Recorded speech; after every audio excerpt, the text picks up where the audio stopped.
बोलिए सत्यनारायण भगवान की जय। तीसरा अध्याय शुरू। मंगलम भगवान विष्णु मंगलम गरुणाध्वज मंगलम पुंडरीकाक्षाय मंगलाय तनोहरि। मंगलम भगवान विष्णु मंगलम गरुणाध्वज मंगलम पुंडरीकाक्षाय मंगलाय तनोहरि। तृतीय अध्याय। सूत जी बोले, हे श्रेष्ठ मुनियों, अब आगे की कथा कहता हूँ। पहले समय में उल्कामुख नाम का एक बुद्धिमान राजा था। वह सत्य वक्ता और जितेंद्रिय था।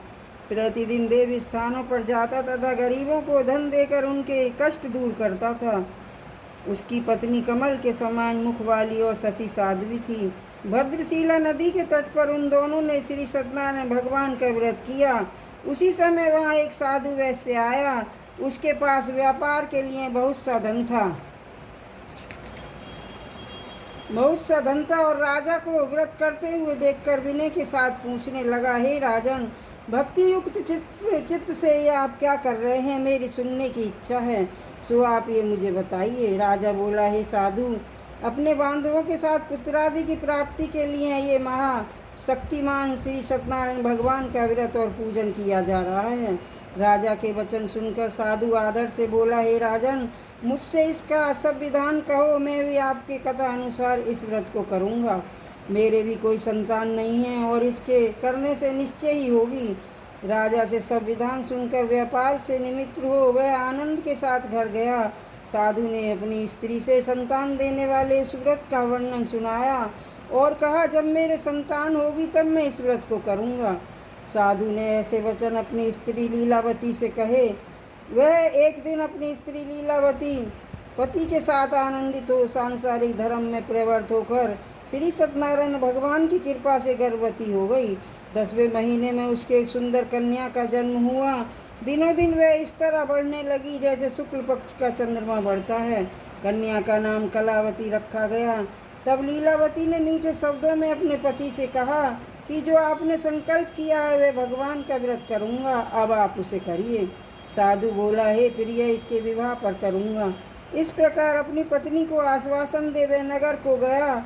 कलावती पितृगृह में वृद्धि को प्राप्त हो गई। साधु ने जब अपनी नगर में सखियों के साथ अपनी पुत्री को देखा तो तुरंत ही दूत को बुलाकर कहा कि पुत्री के वास्ते कोई योग्य वर देख कर लाओ। साधु का आज्ञा पाकर दूत कंचन नगर गया और वहाँ पर खोज और देखभाल कर लड़की के लिए वाणिक पुत्र को ले आया।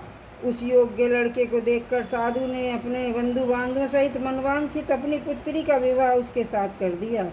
किंतु दुर्भाग्य से विवाह के समय भी उस व्रत को करना भूल गया। तब श्री भगवान क्रोधित हो गए और श्राप दिया कि तुम्हें दारुण दुख प्राप्त होगा। अपने कार्य में कुशल बनिया जमादा सहित समुद्र के समीप स्थित होकर रत्नपुर नगर में गया और वहाँ दोनों ससुर जमाई चंद्रकेतु राजा के उस नगर में व्यापार करने लगे। एक बार भगवान की सत्यनारायण की माया से प्रेरित होकर चोर राजा का धन चुरा कर भागा जा रहा था, किंतु राजा के दूतों को आता देखकर चोर ने घबराकर भागते हुए राजा के धन को वहीं चुपचाप रख दिया और ससुर जमाई ठहरे हुए थे। जब दूतों ने उस साधु वैश्य के पास राजा के धन को रख दिया तो दोनों को बांध कर ले गए और प्रसन्नता से दौड़ते हुए राजा के समीप जाकर बोले, ये दो चोर हम पकड़ कर लाए हैं, देखकर आज्ञा दें।